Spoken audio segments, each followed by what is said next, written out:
John Bolton, the top Trump advisor who North Korea once called a warmonger and a human defect, is firing back tonight, giving what he calls his own unvarnished view of North Korea's Kim Jong-un and his relationship with Trump. Under current circumstances, he will never give up the nuclear weapons voluntarily. In his first public speech since getting axed by the president about 3 weeks ago, Trump's former national security advisor had no problem contradicting his old boss's optimism about Kim's intentions. He wants to denuclearize.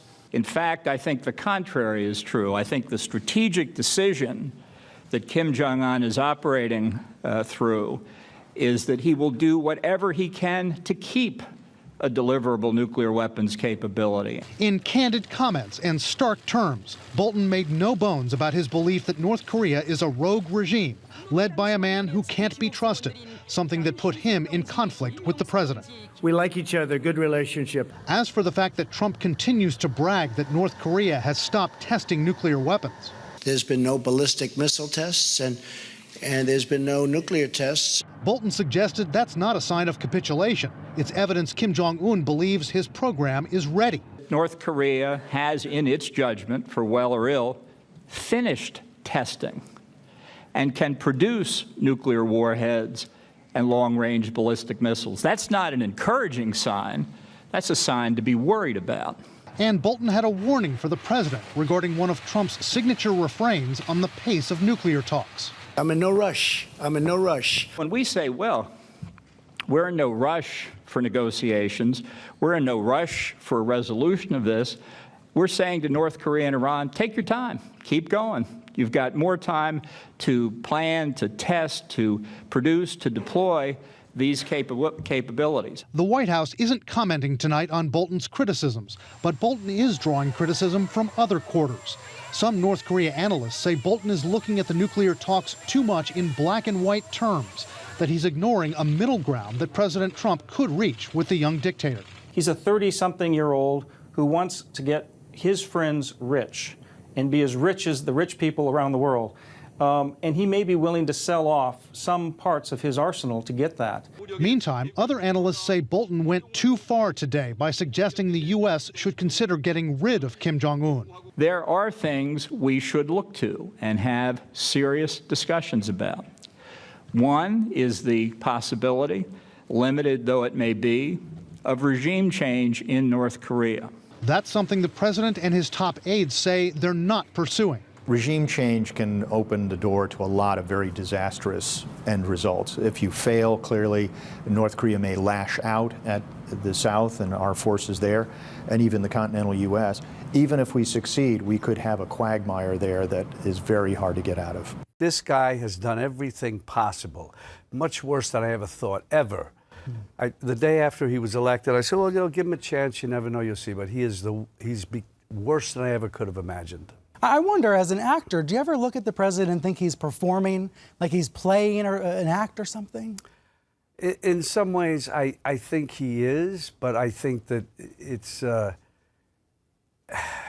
I think some of these other pundits on Fox are too, because I can't believe that they would actually buy into this craziness.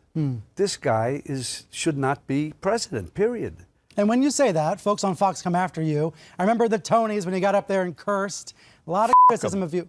Fuck 'em. Okay, well, you know, this is cable, so it's not an FCC violation, but it is still a Sunday morning. Well, I do wonder why you choose to go that way. Let me say something. Why do you choose to go that way? We are at a moment in our life, in this country, where this guy is like a gangster. He's come along and he's said things, done things we say over and over again. This is terrible. We're in a terrible situation. We're in a terrible situation, and this guy just keeps going on and on and on without being stopped. A man who lost 5 members of his family in the crash of Ethiopian Airlines Flight 302 testified before a House committee on airline safety this morning. Paul Jaroge lost his wife, his 6-year-old son, their 4-year-old daughter, and 9-month-old daughter, and his mother-in-law when the Boeing 737 MAX crashed shortly after takeoff in March. He slammed Boeing, saying had they grounded this kind of plane after that deadly Lion Air crash in October, he believes his family would still be alive. My wife and my mom-in-law knew they were going to die.